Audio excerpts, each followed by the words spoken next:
Hi, thank you for choosing Eagle Rider. My name is Benjamin Young. First thing we're going to do is we're going to show you the Electroglide.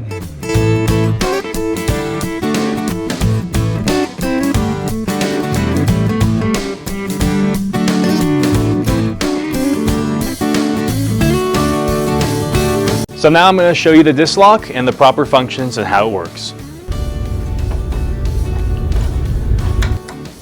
Make sure it's secure inside the disc with the key facing out. Now that the bike is secured with the disc lock, let's put the lanyard on as a reminder to take off the lock before we leave. Now I'm going to show you the cable lock and how to properly use it. All right, now we're going to secure the bike using the cable lock through either the engine guard or a solid object. And now the bike is properly secured. Now I'm going to show you the ignition, how to properly lock it and make sure the bike is secure. To lock the ignition, you need to turn the handlebars all the way to the left,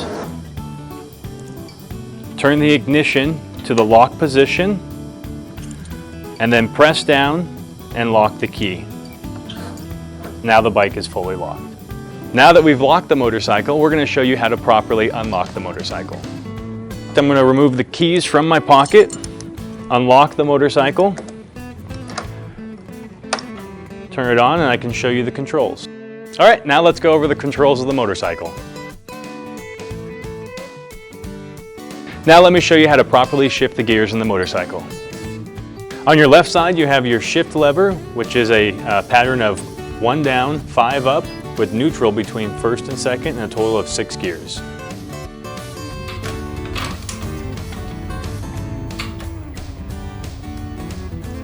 On your left hand is the clutch control. You also have on your left hand your horn button. You have your high and your low beam, with the high beam indicator being the blue light on your dashboard. On your left hand, you also have your left turn signal. And on your right hand is your right turn signal. They are self-canceling, but you can turn them off at any time. Above your start button, you have your hazards with your 4-way flashers with the lights on the dashboard. You also have your emergency shutoff switch, which needs to be in the run position for the bike to run. And in the off position, which is up, there is no power to the ignition circuit when the bike is turned on.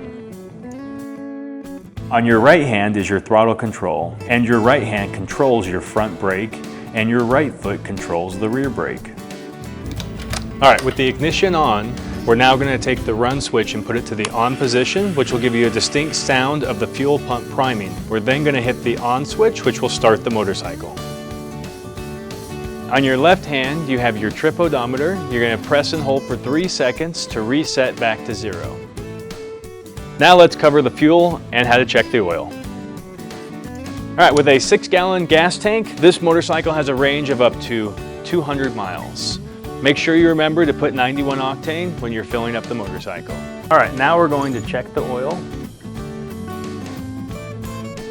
First, you want to wipe it off.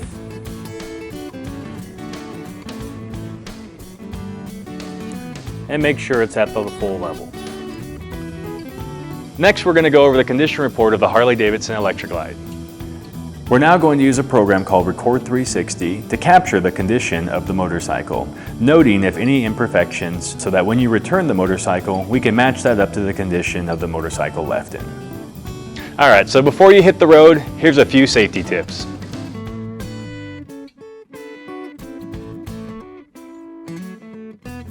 Do not drink and drive. Alcohol decreases your ability to react and accurately judge traffic situations. Your reaction time, cognitive skills, and vision will be impaired if you drink and ride. Use both brakes. Your stopping power is 30% in the rear brake and 70% in the front. Using both brakes every time to stop will ensure you have 100% of all available stopping power. Never tailgate when riding your bike. Always use a 3-second following distance, allowing you more time to react and control your braking when traffic suddenly stops. The 3-second following distance also makes you more visible to the traffic in front of you. After the vehicle in front of you passes a fixed object, Count 1 motorcycle 1, 2 motorcycle 2, 3 motorcycle 3, and if you have not passed the fixed object, then you are at least 3 seconds behind it. Always ride in a staggered formation. Each rider will be 2 or 3 seconds behind the rider directly in front, and using the same half of the lane. When coming to a stop, the group generally forms up 2 abreast, side by side. When a group starts off, the rider on the left starts first. Exercise caution when carrying a passenger. Maneuvering and stopping your bike is more difficult when carrying a passenger. Get comfortable with the extra weight by taking a spin around the block before going on the highway. Take a moment to remind your passenger to stay still, keep their feet on the pegs and their hands on your waist. Avoid riding next to a truck. Trucks and 18-wheelers have huge blind spots. Use a space cushion and stay out of the large blind spots altogether. You never know when a truck is going to change lanes. Wear protective gear. Seasonal road conditions change throughout the year. Other vehicles can violate your right-of-way. Remember to wear eye protection and a DOT-compliant helmet, jacket, and gloves. Full riding gear offers the best protection while on your motorcycle. Our commitment to you. Eagle Rider cares about your safety and we want you to enjoy your ride. That's why we carefully inspect your rental and make sure it meets our high standards. We look forward to seeing you out on the open road. Safe travels,